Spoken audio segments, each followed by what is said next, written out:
Chapter 1, Crackers and Grape Juice. Let me preface this, book talk by saying, or quoting Forrest Gump, I am not a smart man. I don't feel like a smart man when it comes to philosophy or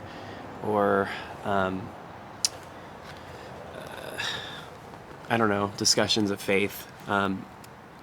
I know people much smarter than me that discuss it, and I always feel a little bit like I'm a little kid in the room and I don't have the words to express and shouldn't be a part of the conversation.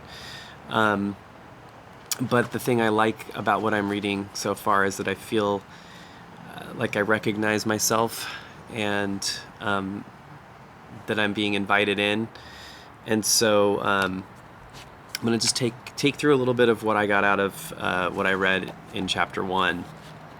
And I'm going to try to read a chapter a day or whatever. I don't know. A chapter a week, depends. My first thought when I think of crackers and grape juice is like that cult where everyone drank the Kool-Aid, and that was usually a bad thing. But I grew up in the tradition, taking communion. It was different in different churches I was in. I attended a Nazarene church. I've been in several different Baptist churches. So like just that title alone had a certain connotation for me. I like the quote that leads off the chapter, so I'll read that to you. It's from Ursula K. Le Guin. She's an author. I've read some of her works too. And the quote says, "People who can't make the world into a story go mad." And I think that's true. I think that's why we gravitate to story and movies and songs and art. We're trying to make sense of everything, and stories help us make sense. And that's why certain stories excite us or move us. So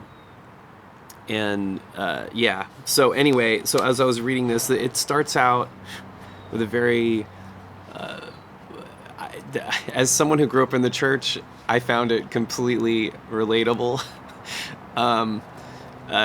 Basically, David, I know I've talked on Twitter with you once or twice, but taking communion in a parking lot because you're worried that if you don't, you might impact your eternal salvation. It's pretty funny. I'm in Southern California. We have helicopters flying by over the freeway. Sorry. So anyway, basically, I'm going to just point to a few things that I highlighted. One, dealing with the tension of what we are into and the tension of what we're supposed to be into. Like, as someone who grew up in the church, there were certain things I was supposed to like, maybe certain Christian music, certain bands, certain songs, certain speakers, certain TV shows, and there are ones that I was into, like the A-Team, or whatever movie or show, or I remember playing Dungeons and Dragons as a kid and kind of feeling bad that I was playing it because it was satanic or demonic, or I've come since to change my mind and not be that doesn't bother me, but at the time it seemed very, very real and scary. But I think this tension of what I should and I actually feel and what I do feel. He talks a lot about that divide between sacred and secular. Sacred and maybe that should be the new word, secular.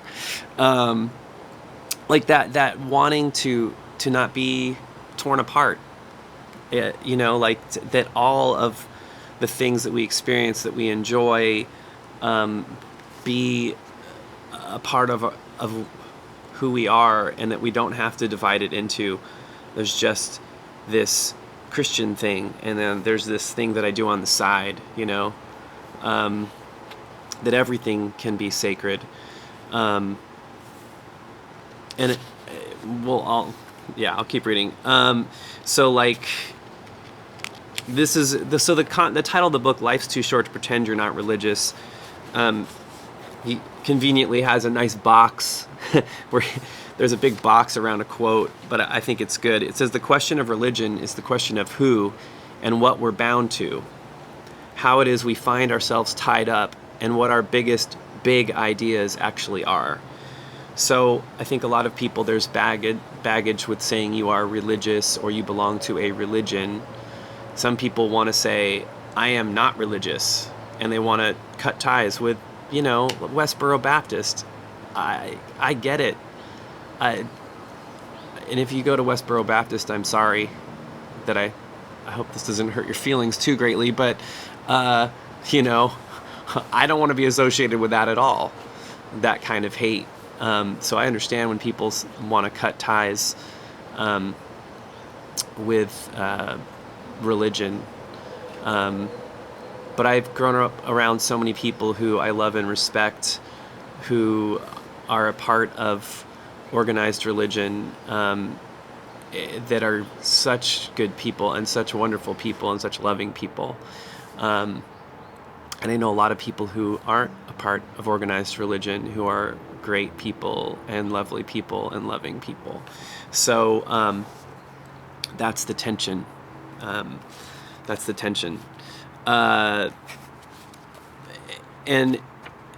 I'll read a few more things that I'm liking about. But I love chapter 1. I'm just gonna say I love chapter 1. I don't want to give.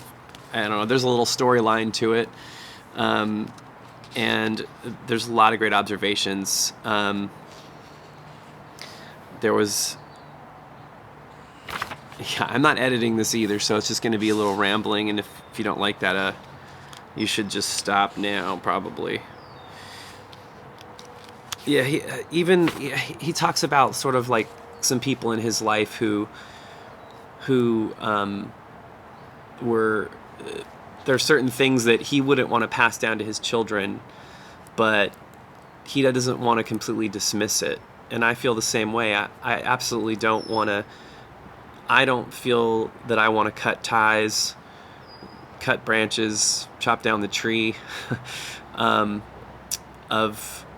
what I grew up in. I constantly feel drawn back to my faith. I think over the last few years, I questioned if God existed. I questioned if there was any value to anything that I'd read or believed in the Bible, like if there's anything that was true. Like I went through that for several years, and it was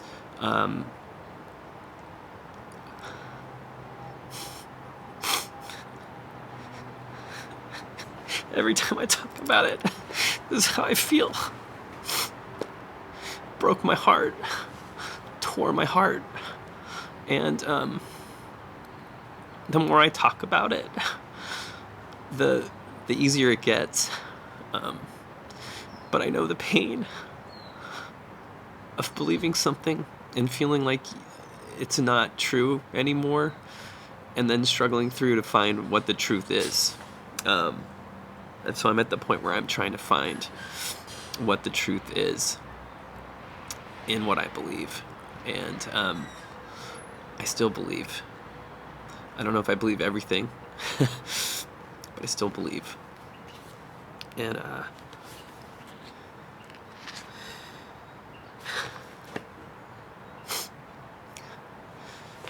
feels good to talk about it with people and have people that can relate.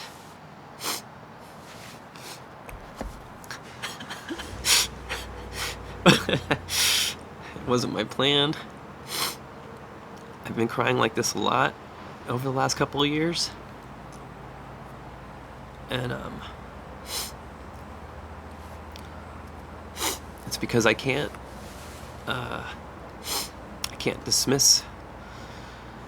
can't dismiss these thoughts. I also can't let go where I've come from. And yeah, so maybe the book is, I think, maybe a tip of an iceberg of my journey right now. And it's cool to have something that helps me put some of those things into words, I think. Anyway, for better or worse, this is the journey I'm on. And thank you, David, for writing the book, and for the things that you've been saying. And for anyone else listening, if you've gotten this far, if you got to my breakdown portion of this video, I'm glad that you're a friend and that you were with me in this journey. Chapter 2 later, I guess.